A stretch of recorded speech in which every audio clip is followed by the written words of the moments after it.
अब चाहिँ हामी बुढीले कति काट्यो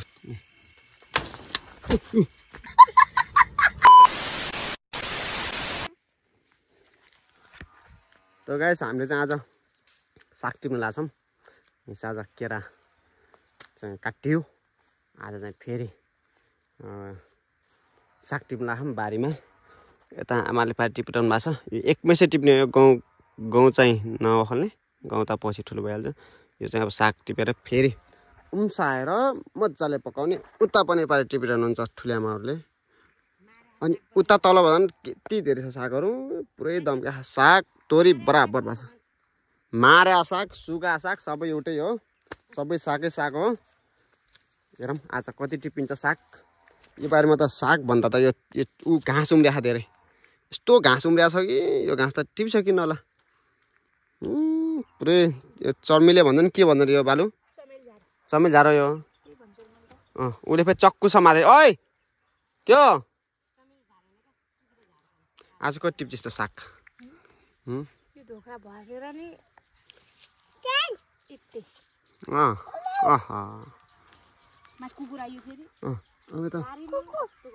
बारीमा के सिमका राख्ने कुकुर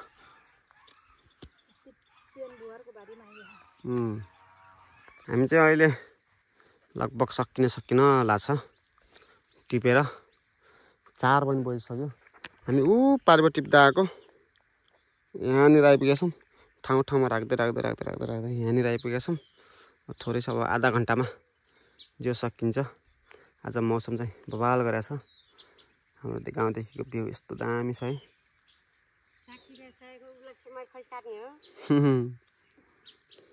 हाम्रो साग टिपेर सकिनै लाग्छ चिसो पनि भयो हामीले राखेको सागहरू यता अब चाहिँ हामी सबै साग सेमटेर यहाँ ल्याएर यहाँ काट्छौँ आमा दिदी भन्दा भनौँ आएको तल क्या भन्दा भनौँ यो हाम्रो चाहिँ अब उपारै जान्छु म लिउन त्यहाँबाट ल्याउँदै आउँछु त्यहाँदेखि खेर्दै आउँछु के म त आन्न म पारि साग ल्याएर आउँछु है ल हुन्छ म साग ल्याएर आउँछु त्यसपछि काट्छौँ त्यसको जरा यति छ यहाँनिर यतिका खता छौँ त्यसपछि यहाँ छ त्यसपछि यहाँनिर छ यति भयो त्यसपछि यहाँनिर छ यहाँ कति आनन्द आयो साग टिप्नेमा आनन्द आएन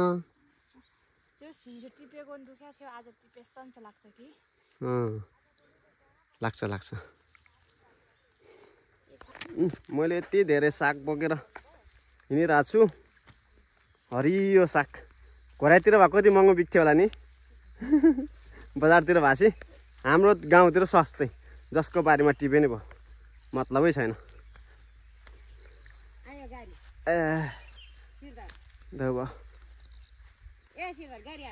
आयो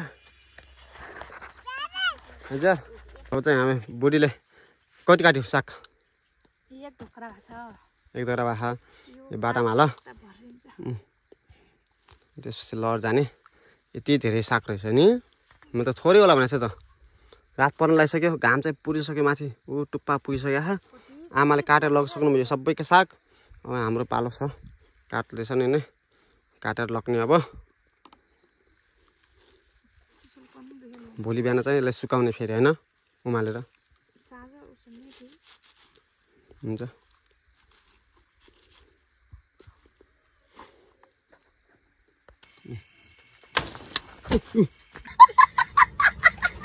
गाइस मैले एउटा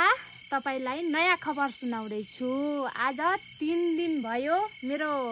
घरको पछाडि त्यो बोटमा केरा पाकेको छ कसैले पनि देखेको छैन रहेछन् देखेको भए च्वाट्ट टिपेर खाइदिन्थे तर मैले अहिले काट्न लागेको छु सबैजनाले हेर्नु होला है त कस्तो छ कमान यो बोटमा पाएको केरा बोटमा देखिन्छ त एक कुरा भन्छु यो यत्रो छ तर किन गर्छ के किन पाक्छ एकैचोटि हान र तान है एकैचोटि तल रास्ने हान र एकैचोटि रास्ने हान र यहाँ तल उता राख्छ न अलि माथि राख्नु र यो काट फाल्दियो चट्टा काट हो त्यो बास त्यो एकैचोटि हान र एकैचोटि हान ताने है क्या पहिला हान क्या एकचोटि तान अब माथिबाट तान त माथिबाट सन्त तान सन्त पहिला बङ्गा किन काटालाई मान्छेले अलि चोप लाग्ला नि वात्ता होला नि वात्तै अस्ति बस खै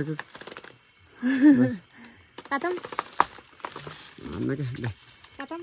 तल आउँछ नि त्यहाँ लत्रिन ओके दे काटा त्यस्तो हुन्छ थैट तरका खस्यो झन् फुट्यो रहेछ यो त चोप मात्र खस्यो छोड कहाँ ओ मा चोप खस्ला नि पुङ किन पाक्यो के नि छिटो बङ्गा त ठुलो छ त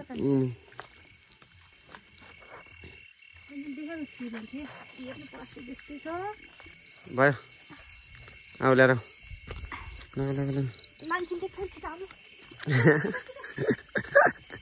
मान्छे लेख्छन्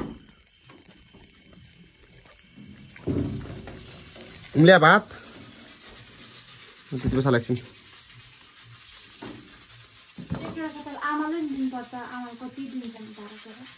ल हुन्छ त्यो नटिप छिनाल राख त्यो नछुटा क्या त्यस्तै चुटेर त अर्को चुरालो भोलि पाइहाल्छ त्यो जिम्मा तपाईँको के गर्ने कसो गर्नुपर्छ भन्ने कुरा मलाई थाहा छैन यहाँ क्वाकेर केही राख्नु पर्दैन पाइहाल्छ नि त्यो बड्नु पाइकेर के को हतारबाट हामीलाई फेरि ल फाइनली हामीले केरा काटेर ल्याइसक्यौँ खाने भयो सन्चल गर्नलाई केरा लबर त गाइस हामीले चाहिँ केरा काटेर ल्याइसक्यौँ अनि उता पारी ढोक्रामा राखेको छौँ हामी चाहिँ आज मासु खाने विचार भयो है हामी घरमा 2 जना छौँ कति मासु ल्याछौँ 1 केजी मासु ल्याछौँ अनि प्याज अनि टमाटर जिरा खोर्सानी सब यहाँ छ मसला अहिले यता सिलौटोमा पिस्ने हो यहाँ भात पाक्दैछ कसैले खान चाहनुहुन्छ भने सम्पर्क गर्नु होला है म छु हाजिर हुने म छु तपाईँको लागि खुवाउने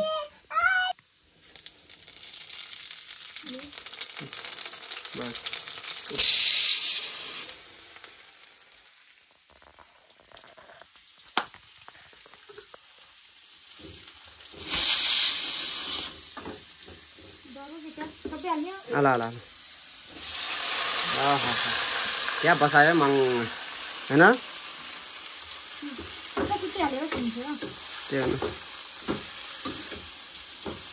बेसार हाल्नु न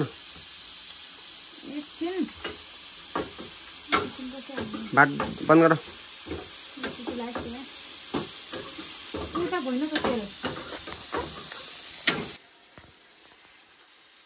बेसार अर्ग्यानिक रोल्पाली खाना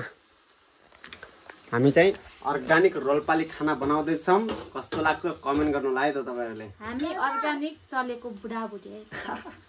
अर्ग्यानिक पुरानो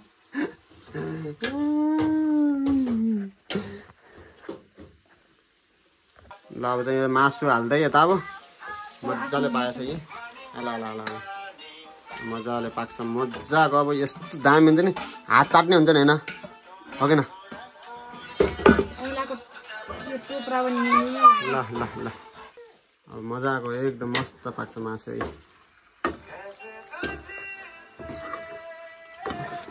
त गाइस सबैजनाले अन्तिमसम्म हेर्दिनु भएकोमा धेरै धेरै धन्यवाद अब भोलिको नयाँ भिडियो लिएर आउने छु सबैजनाले bye bye like comment subscribe अनि शेयर चाहिँ गर्न नभुल्नु होला सबैजनाले धन्यवाद बाइ बाइ मासु लभर को हुनुहुन्छ